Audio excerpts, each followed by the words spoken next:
Hey friends, before we drift into tonight's calming Bible story, imagine this for a moment: a world growing darker every day, violence rising, kindness fading.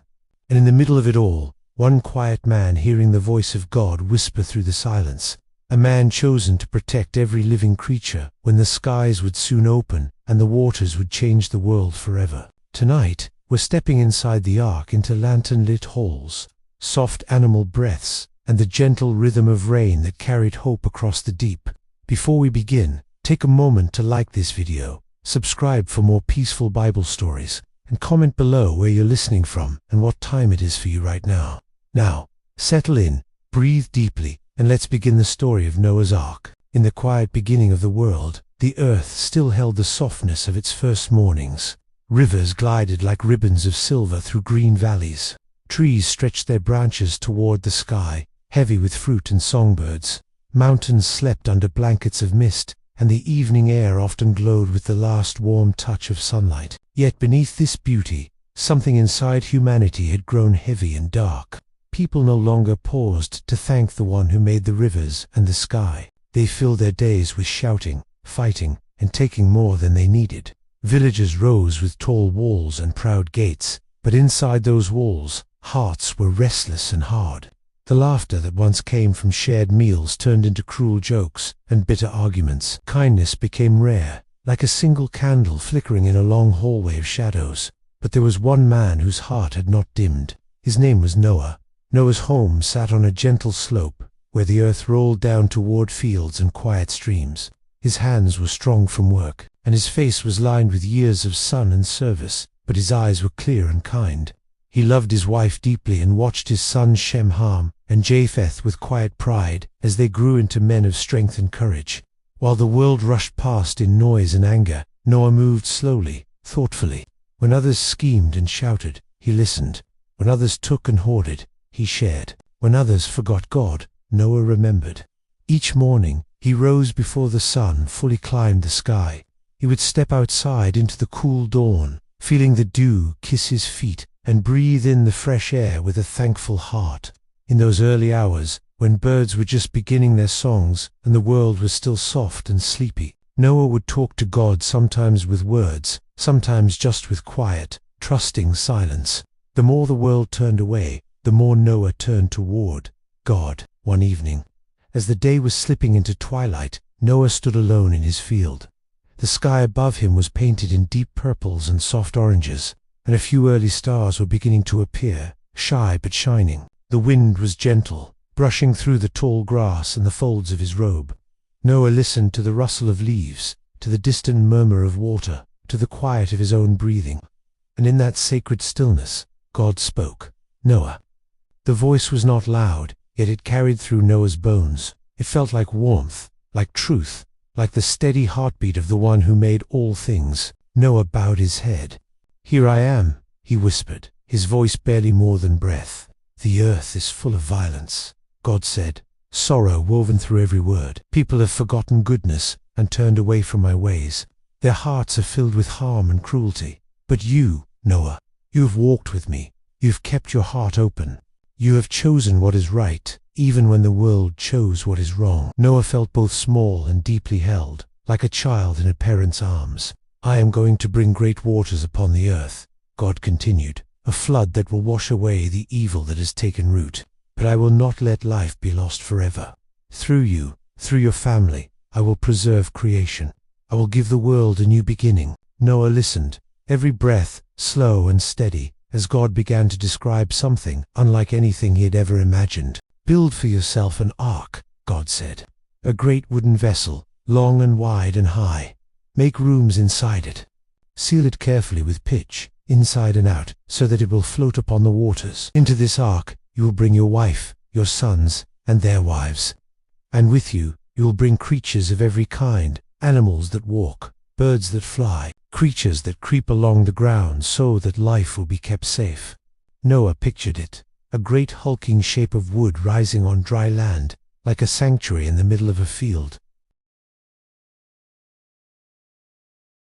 He imagined the eyes of animals looking at him, calm and trusting, as they entered this strange refuge. "Make it according to my instructions," God said gently, giving him the measurements, the levels, the doorway, and the window high above. There will be a day when the rains will come, but inside the ark you will be held. Do not be afraid. I am with you. The voice faded into the night, leaving behind a silence that seemed full of stars. Noah lifted his head. The sky above him was now dark, sprinkled with countless lights. He could hear the faint sounds of his family in the distant voices, the clink of dishes, the soft closing of a door. The world around him went on as it always had, unaware that everything was about to change. He stood there for a long time, letting the weight of God's words settle gently into his heart. There were many things he did not fully understand. He did not know what a flood would look like, or how the earth would bear such water. He did not know how the animals would come, or how his neighbors would react when they saw him building an ark in the middle of dry ground. But he knew this: God had spoken, and God could be trusted. The next morning, as a pale light spread across the horizon, Noah gathered his family. They sat together outside, the cool air wrapping around them like a shawl. Sparrows hopped in the dust nearby. The smell of fresh bread drifted from the house. Noah took a slow breath and told them everything. He told them of the world's violence. He told them of God's sorrow. He told them of the coming flood, and of the ark that would be their shelter. He told them that they had a part to play in God's new beginning. His sons listened, their faces serious, their eyes searching his. His wife held her hands together in her lap, calm but thoughtful. There was fear, perhaps, at the edges of their minds, but there was something stronger beneath it. Trust. They had seen Noah's life. They had watched his quiet faith for years. If God had spoken to Noah, they believed. "We will help," Shem said softly. Ham nodded. "Tell us where to begin." Japheth looked at the land around them as though seeing it with new eyes. "If God is starting again," he murmured, "we will be ready." Noah smiled, a small, grateful curve of his lips. "Then we begin with the first beam of wood," he said. "One board, one strike of the hammer at a time. We will do everything exactly as God has said." And so, with the dawn still stretching over the fields, and the world going on as if nothing had changed, Noah and his family took their first steps toward building the ark. They did not rush. They did not argue. They simply began trusting that every piece of wood, every careful measure, every quiet moment of obedience, was part of the story God was writing. A story of judgment, yes, but also of mercy, protection, and a promise that would one day shine across the sky. The next morning, Noah and his sons stepped into the field where the ark would stand. Ooze shimmered on the grass like scattered pearls, and the air carried the sweet scent of earth, waking to another day. They marked the ground with careful hands, tracing the outline exactly as God had described. It felt sacred-like, drawing the boundaries of a future sanctuary.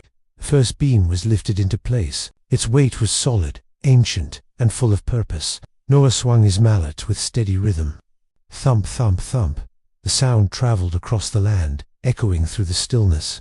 Birds lifted from trees in soft bursts of wings, circling before settling again, as if curious about the work beginning below. Day after day, the labor continued. Wood was cut, shaped, smoothed. Shem measured beams with careful precision. Ham carried loads of timber on his shoulders, the muscles in his arms tightening under the strain. Japheth crafted dowels and joints, his hands strong but gentle. Noah guided each step, his voice calm and steady. His beam must be firm. His board must not warp. Let each measure be true. The sun would rise high and warm their backs. The wind would cool their faces, and the ark slowly, patiently, began to take shape. As the structure grew, people from nearby villages came to watch, drawn by curiosity or disbelief. "What is this thing?" Some muttered, "A boat on dry land." Others laughed openly, unable to imagine the world beyond their horizons. But Noah did not argue. He did not defend himself. He simply worked, trusting the voice that had spoken to him. His sons followed his example, their faces calm even as whispers moved like wind through the crowd. Days turned into weeks, weeks into months. The seasons rolled gently forward. In spring, flowers bloomed around the base of the growing ark, splashing the earth with color, while bees hummed softly nearby. Summer brought heat, and Noah's family worked beneath the steady sun, pausing only to drink cool water drawn from deep wells. Autumn brushed the leaves into gold and copper, settling a peaceful hush over the land. Winter chilled the air, but even then, Noah's hands did not falter. Wrapped in warm garments, his breath forming clouds in the cold, he carved and hammered, certain of God's plan. By the next spring, the ark stood tall and magnificent, its wooden ribs curved like the hull of a giant resting whale, its levels layered with strong rooms and resting places. Inside, Noah's wife prepared stores for the journey: baskets of grain, jars of oil, bundles of dried fruit, herbs wrapped carefully in cloth, and skins filled with fresh water. She arranged them in neat rows, her movements quiet and thoughtful. She knew that every detail mattered. One early morning, when mist still clung to the ground, Noah stepped outside the ark to breathe in the fresh air. The fields spread before him, washed in pale light. Everything seemed unusually still. Then he saw movements, soft, rhythmic, almost dreamlike. From the distant edges of the horizon, animals began to appear. 2 deer stepped gracefully into view, their hooves barely whispering against the earth. A pair of foxes trotted behind them, tails swaying in gentle arcs.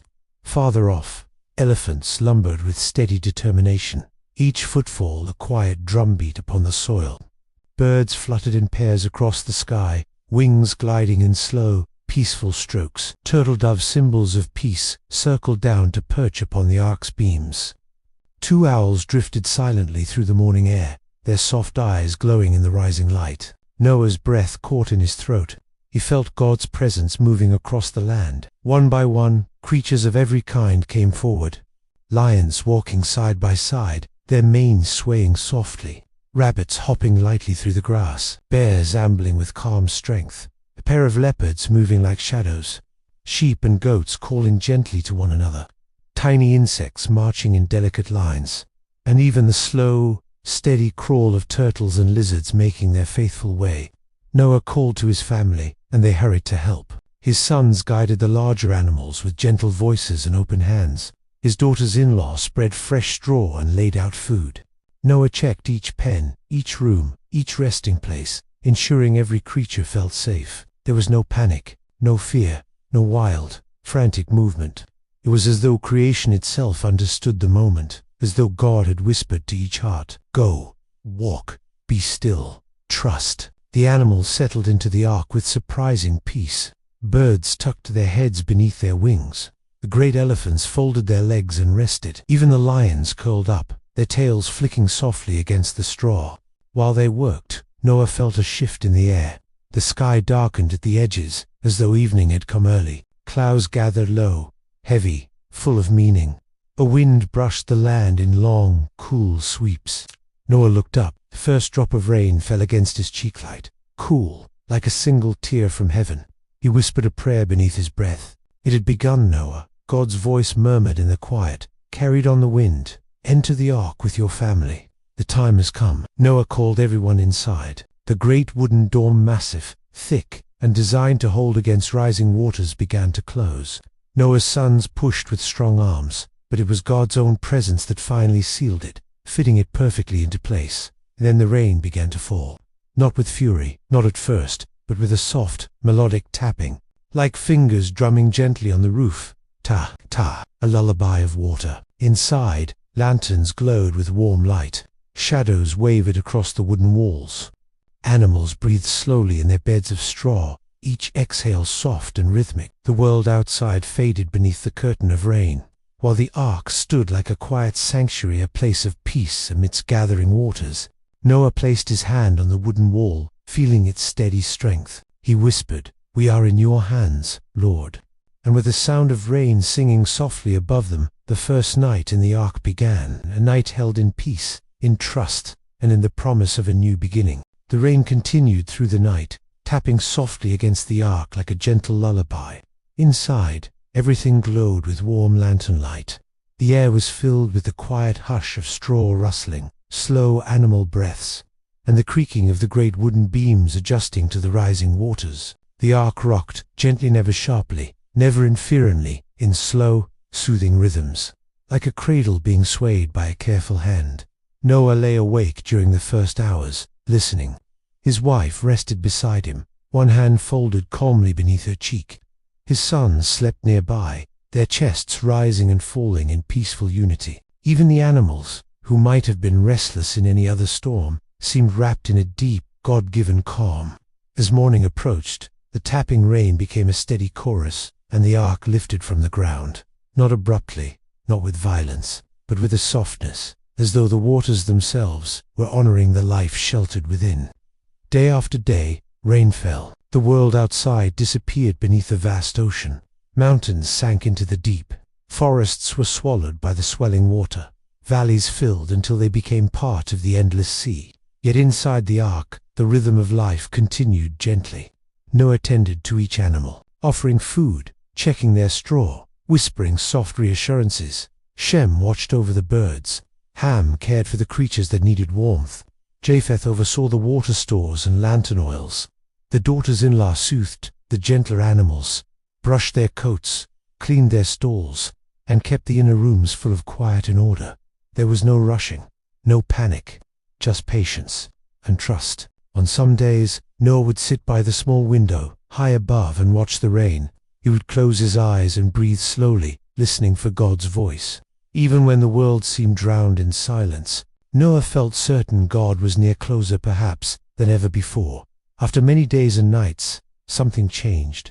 The rain stopped. It didn't halt abruptly, like a door slammed shut. It softened, it thinned, it faded into a mist, then into stillness. The sound of dripping water echoed softly off the ark's walls, gentle, distant, fading. Noah climbed the small ladder to the upper window and opened it carefully. A cool breeze brushed over his face, carrying with it the fresh scent of a world washed clean. Sunlight glimmered across the waters like scattered silver coins. He released a raven into the bright air. It flew across the sky, circling wide and far. For days, it went out and returned, then went out again, searching for rest and finding none. Then Noah sent out a dove. It fluttered into the open sky, white wings brushing the wind with quiet determination. Noah watched until it became only a small dot against the horizon. Hours passed. Light dimmed. Shadows stretched across the ark's interior. The dove returned with nothing. The world was still too deep in water. 7 slow, peaceful days drifted by.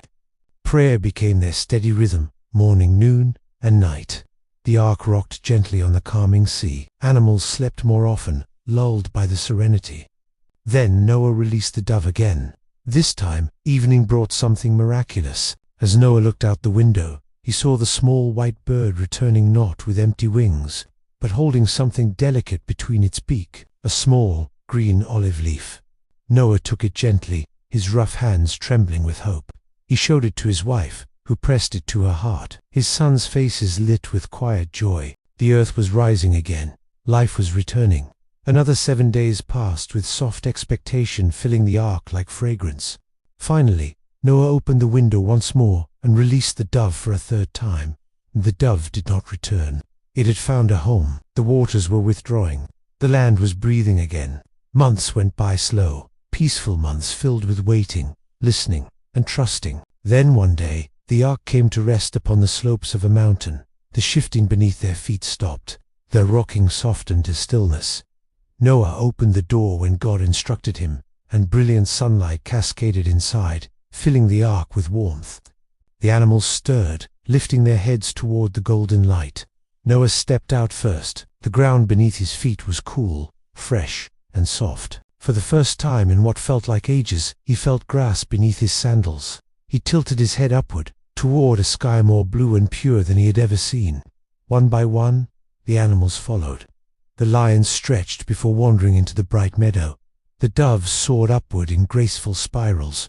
The deer moved quietly into the new forest, ears twitching. Even the turtle took its slow, patient steps into the waiting world.